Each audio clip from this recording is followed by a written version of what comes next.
Hello, my loves. It's Ruth, and I'm so glad you're back. Pour yourself something warm and come sit with me, because today I want to let you in on something I've been noticing for years. You know the woman I mean. She walks into the room, and you can't quite put your finger on it. She's not done anything dramatic. No work done, nothing pulled or frozen. And yet, she looks rested.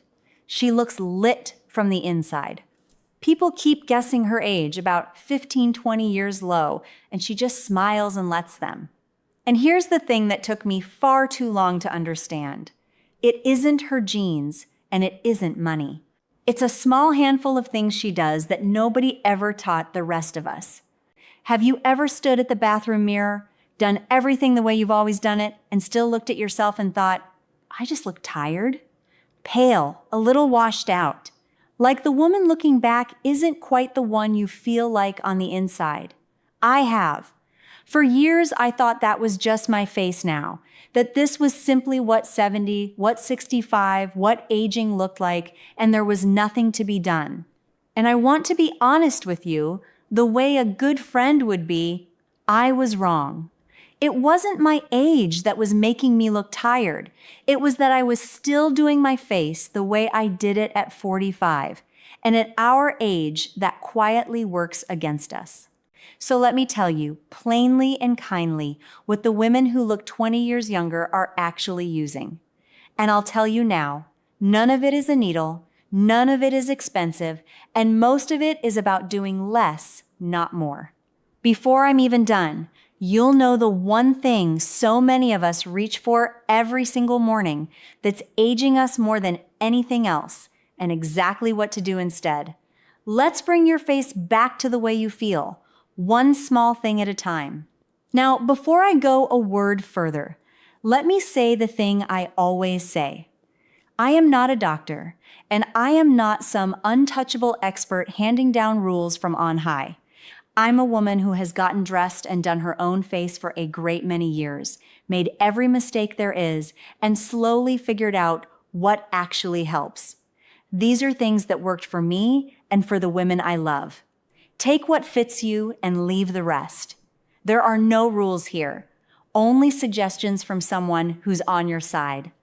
The first thing, and honestly the one that changes the most, is that they hydrate before they ever touch makeup. Here's what I had completely backwards for years. I thought the trick to looking fresh was more coverage. More foundation, more powder, build it up, hide everything. And it does the opposite. On skin that's a little drier and a little finer, the way ours becomes, makeup sits in every line and settles into every crease, and by mid-morning it's gone cakey and you look older than when you started. The women who look young do the boring, unglamorous thing first. A gentle cleanse, a good moisturizer, and let it truly sink in for a minute or two before anything else. You don't need 12 products, I promise you that. A clean face, something that hydrates, and a sunscreen by day, that's the whole foundation. Less really is more, and your skin will thank you by holding everything that comes after so much better. And let me tell you why this matters so much in plain words, because once you understand it, you'll never go back. When we were younger, our skin made plenty of its own oil, and that oil is what gave us that natural dewy bounce, that soft glow that catches the light. Somewhere along the way, our skin makes less of it, and it gets a little thinner and a little more delicate, like fine linen instead of thick cotton. So when you put a heavy, drying product on top of fine, dry linen, every thread shows. That's all a wrinkle is doing under cakey makeup. It's showing the thread. But put that same makeup on skin you've softened and hydrated first, and the light has somewhere to bounce again. It's not magic and it's not money. It's just understanding what your skin actually needs now, which is gentleness, not more layers. And I'll be honest about something, because it makes me a little cross. The whole industry is built to sell us the opposite of this.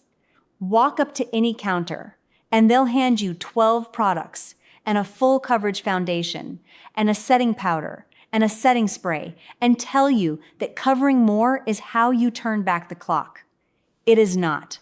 I spent years and a small fortune buying coverage, chasing the idea that if I could just hide everything, I'd look younger, and every bit of it made me look older and more tired. The women who actually look young have quietly figured out that the counter had it backwards. So if anything I say today saves you from buying one more heavy product you don't need, I'll be glad. The second thing is color correcting. And I know that sounds like a fancy makeup counter word, so let me make it plain. As we get older, a lot of us get a kind of bluish, purplish darkness in the inner corner of the eye and underneath. That shadow is most of what reads as tired. Not wrinkles, mind you, the shadow. And you cannot fix a bluish shadow by piling beige concealer on top of it, because beige over blue just turns a strange gray, and now you look like you've got gray patches under your eyes, which fools no one. The fix is a tiny bit of a peach or salmon tone corrector, just on that darkness, patted in with a warm finger, before any concealer. That one step takes more years off a face than almost anything I know. My neighbor Joanne, who's 74 and the most glamorous woman on our street, swears she does nothing. And I watched her do this exact thing one morning over coffee, and I nearly fell off the kitchen stool. It's the secret hiding in plain sight. The third thing follows right from it, and it's the concealer itself, used with a very light hand. Once you've corrected that shadow, you need only the smallest amount of concealer over the top. And here's the part most of us get wrong. You do not want a heavy, matte, full coverage formula under a mature eye. Those are made for cameras and 20-year-olds. They look beautiful for about an hour, and then they crack and settle into every fine line, and there's nothing aging quite like that. You want something light, something with a little luminosity to it, padded only where you actually need it, which is usually just that inner corner and a little under the eye. And you do not need to spend a fortune. I've used lovely ones from the drugstore that cost $5, $8, $12 and did everything I needed. Expensive does not mean better at our age. Gentle and luminous means better. Let me catch my breath for a second and say something, because I think it matters. None of this is about pretending you're 30. I love my face. I've earned every line on it. Every one of them came from a real life. On the mornings I do nothing at all, I still think I look just fine, and so do you. This isn't about hiding who you are. It's about having a few tools in your pocket for the days you want them. Looking after yourself and accepting yourself are not enemies. They've always lived perfectly well side by side, and don't let anyone tell you otherwise. Now here's one that goes hand in hand with that, and it's about foundation itself, because this is where so many of us lose the most years without realizing. If you wear a full coverage foundation all over your face, the kind that promises to hide everything, I want you to try something just once. Swap it for a tinted moisturizer or a sheer skin tint, or even just your own moisturizer mixed with a little drop of foundation on the back of your hand. Sheer, see-through. You'll be frightened the first morning because you'll feel naked. We've been taught to cover. But look at yourself in real daylight, by a window, and you'll see your actual skin glowing through, evened out just a touch. And it looks 10 years younger than a thick mask ever did. We don't need to hide our skin. We just need to let the best of it show. Save the heavier coverage for one little spot if you want it, a blemish or a bit of redness, and let the rest breathe. And while we're here, let me give you the one about color, because it's quietly powerful. As our hair goes silver and gray, the very warm golden makeup shades we wore in our 40s can start to look a little muddy against cooler hair and cooler skin. But go too cold and ashy and you look drained. The sweet spot for most of us is soft, warm, but gentle tones. A peachy blush rather than a bright orange one. A rosy brown lip rather than a hard red, warm, soft browns on the eyes rather than black. Black liner, heavy and all the way round, is one of the most aging things on a mature eye, and a soft, warm brown smudged just along the lashes does everything black was trying to do without the heaviness. Little shifts, warm and soft. They add up to a face that looks lit instead of drawn. The fourth thing the youthful women do is they brighten instead of cover. There's a difference, and it's everything. Covering tries to erase. Brightening just catches the light. A tiny touch of a soft, peachy, slightly luminous shade on the high points of the face, the tops of the cheeks, a whisper down the bridge of the nose, the inner corners of the eyes, and suddenly the whole face lifts and wakes up. It's not more makeup, it's smarter makeup. And it reads, "To anyone looking," as simply being well rested, which is the most youthful thing in the world. The fifth thing is the brows. And oh, this is a tender one. So many of us lost our brows somewhere in our 60s. They thin, they fade, they just quietly leave. And nothing ages a face faster than no brow, because the brow is the frame for the whole thing. But here's the mistake, and I made it for the longest time. We panic and draw them on hard and dark, and a harsh, drawn-on brow on a soft, mature face looks even older and a little severe. The trick is soft, feathery, light little strokes in a shade slightly lighter than you think, just filling where the hair used to be, following your own natural shape. Soft and there, not bold and painted. A gentle brow gives you back your whole expression.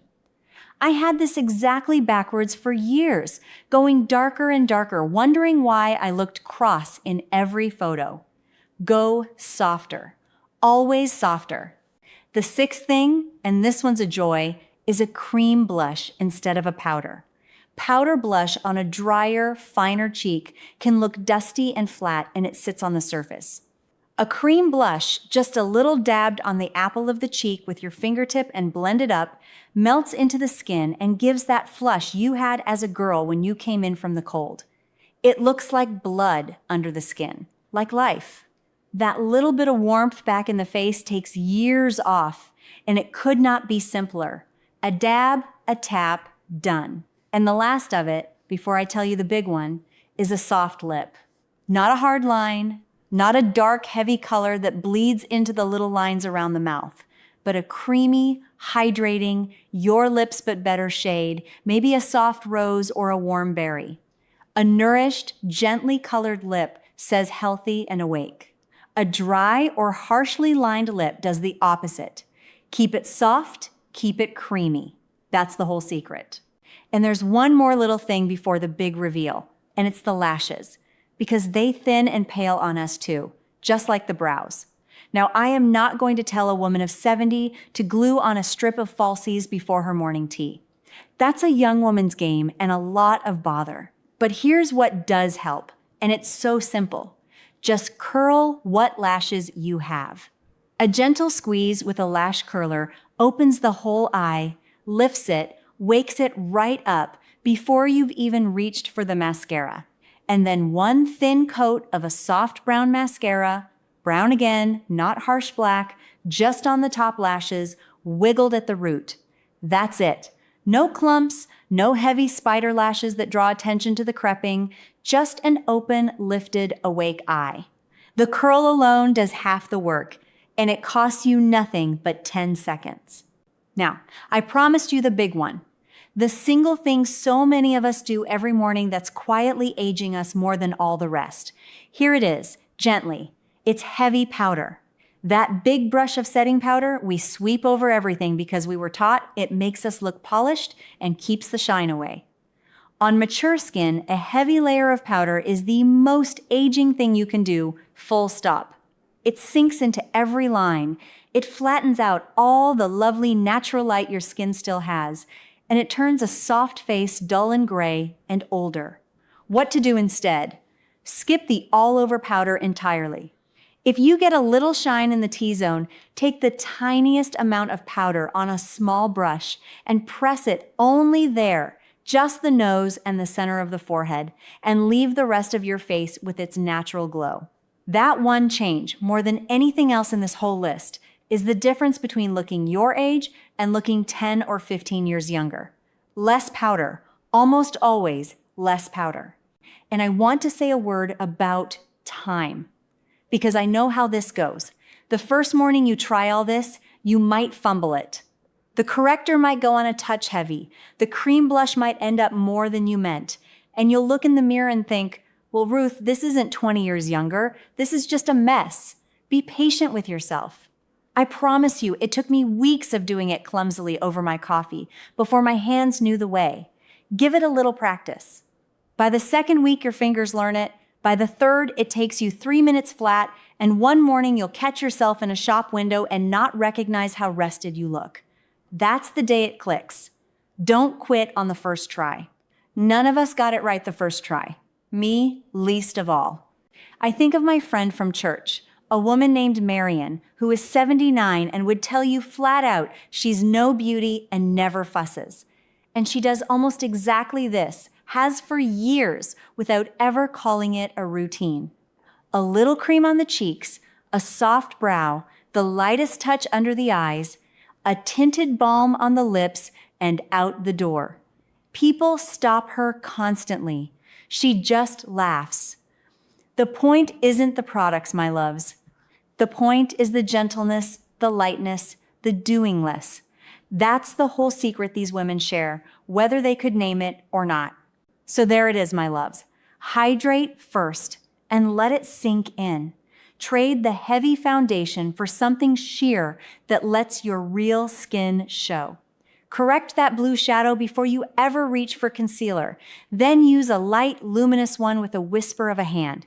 Lean into warm, soft tones instead of hard, cool ones, and let the black liner go. Brighten, don't bury. Keep the brows soft and feathery. Curl the lashes and one thin coat of soft brown. A cream blush for that flush of life in the cheeks. A soft, creamy lip. And go so easy, so very easy on the powder. Not one of those things is expensive. Not one of them is a needle. And every single one is about doing less and doing it kinder. That is the whole of it. That is what the women who look 20 years younger know, that the makeup counter will never tell you, because there's no money in selling a woman less. And if you take only one thing from our time together today, let it be this. None of it was about covering more of you up. Every single step was about letting more of the real you come through. The light in your own skin, the warmth in your own cheeks, the openness in your own eyes. That woman who turns heads at 70 isn't wearing a mask of youth. She's just stopped hiding and started catching the light. You can do that too, starting tomorrow morning with what you already have in your drawer. And will you do something for me? In the comments, tell me the one thing you've stopped doing to your face as you've gotten older, the thing you let go of and never missed. I read every single one, and I always learn something from you. We're figuring this out together, you and me both. You are not too old for any of this. You're just getting started. Be kind to your reflection. I'll see you next time.